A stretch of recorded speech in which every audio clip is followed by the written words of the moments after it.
remained low. Her stomach rumbled a protest. She had to stop thinking about food. Damn it! She put her fist in her mouth, stumbling back into the alleyway next to the diner. The ache inside bent her over, and she wrapped her arms around her waist, hugging herself as she prayed the pain would begin to dull. Finally, it abated, briefly, and she leaned back against the brick wall of the alley, breathing slowly. A soft scuffling was her only warning. Zoey's eyes flew open. A man in rags and a heavy overcoat lurched toward her. A knife glinted in one hand, the blade flashing when it caught the glow from the diner. "Hands up!" The man's rotten teeth barely showed behind his thick brown beard. Terror seized Zoey, squeezing her lungs until she couldn't breathe. Her hands shot into the air. What do you want?" "Your purse. Hand it over," he rasped, taking one step closer. Fear hammered against her ribs until she felt nausea and bile push their way up her throat. I don't have one."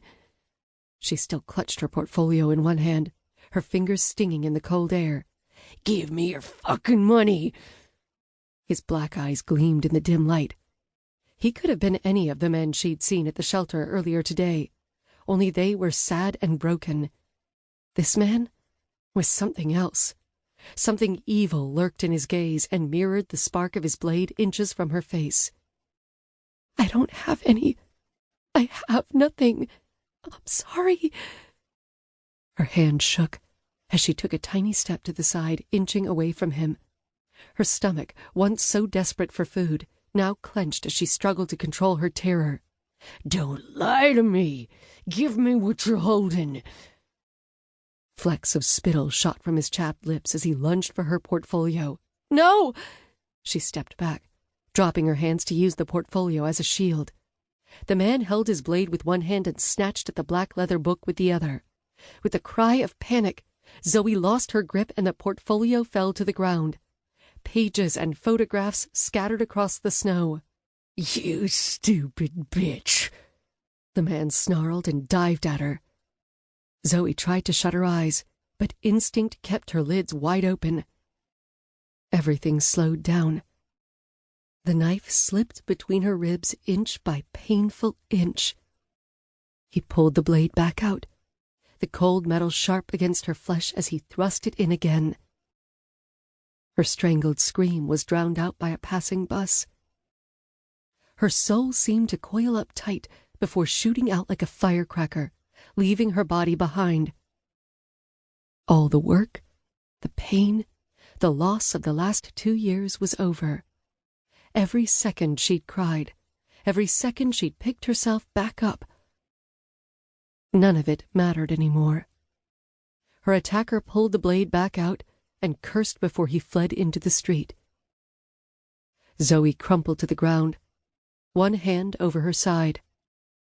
All around her, the pieces of her life, the bits she'd held on to, were soaking into the soil along with her blood. Hot liquid oozed through her fingers, warming them. Pain lanced through her chest with every breath. The world spun as she slid onto her back.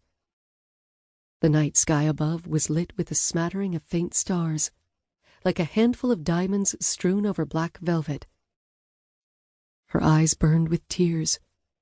Blood continued to pump between her loosening fingertips as she grew too weak to keep any pressure on her wounds. A tear welled up, thick and heavy, and eased down the side of her face. The trail of moisture chilled beneath the passing breeze. Ice dug into her shoulder blades, cold and unforgiving. Invisible rocks dropped onto her chest, and a rattling noise escaped her as she fought to breathe.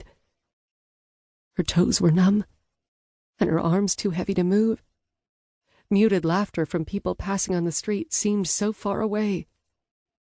Would they see her? Did they hear her scream? Would they save her? The chill stealing over her warned her it was too late. Too late for everything she'd never had a chance to do. A life unlived, a heart unloved, a soul alone.